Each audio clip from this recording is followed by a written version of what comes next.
ദുബായിൽ മികച്ച ടൂറിസ്റ്റ് കേന്ദ്രമായി മാറുന്ന ഹത്ത വികസന പദ്ധതികൾക്ക് അംഗീകാരം.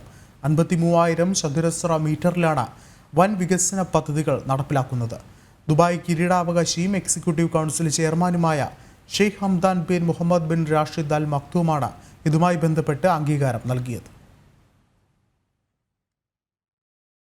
ഹത്തയുടെ വികസനത്തിനുള്ള വിവിധ പദ്ധതികൾക്ക് ദുബായ് കിരീടാവകാശിയും എക്സിക്യൂട്ടീവ് കൗൺസിൽ ചെയർമാനുമായ Sheikh Hamdan bin Mohammed bin Rashid Al Maktoum അംഗീകാരം നൽകി. കഴിഞ്ഞ ദിവസം ഹത്ത സന്ദർശിച്ച ശേഷമാണ് വികസനത്തിനുള്ള പദ്ധതികളുടെ പരമ്പരയ്ക്ക് അദ്ദേഹം അംഗീകാരം നൽകിയത്. പ്രദേശവാസികൾക്ക് സ്വകാര്യ സ്കൂളുകൾ, അയൽപ്പക്ക കൗൺസിൽ, ഹത്ത ബീച്ചിന്റെ രൂപകൽപ്പന എന്നിവ ഉൾപ്പെടെ സമഗ്രമായ വികസന പദ്ധതികളാണ് മേഖലയിൽ നടപ്പിലാക്കുന്നത്. 53,000 ചതുരശ്ര മീറ്ററിൽ വ്യാപിച്ചു കിടക്കുന്നതാണ് ഹത്തയിലെ വികസന പദ്ധതികൾ. കൃത്രിമ തടാകം, വിനോദ കേന്ദ്രങ്ങൾ എന്നിവ ഉൾപ്പെടെ 10,000 ചതുരശ്ര മീറ്ററിലാണ് ഹത്ത ബീച്ച് വികസന പദ്ധതി നടപ്പിലാക്കുന്നത്. കൂടാതെ ഹോട്ടലുകൾ, റിസോർട്ടുകൾ, പ്രദേശവാസികൾക്കായി മകാൻ ഏരിയയിൽ 235 വീടുകൾ, ഹത്ത ഡൗൺ ടൗൺ എന്നിവയുടെ നിർമ്മാണവും പദ്ധതിയിൽ ഉൾപ്പെടും.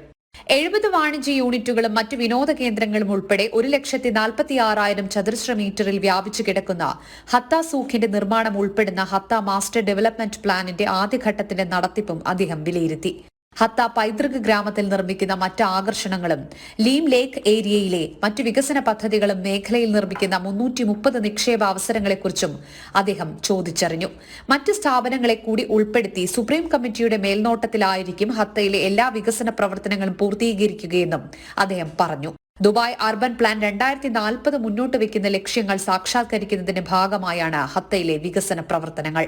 ഹത്ത ബീച്ച് പദ്ധതിയുടെ രൂപരേഖയും സ്ഥലവും അദ്ദേഹം അംഗീകരിച്ചു. ജനം, ദുബായ്.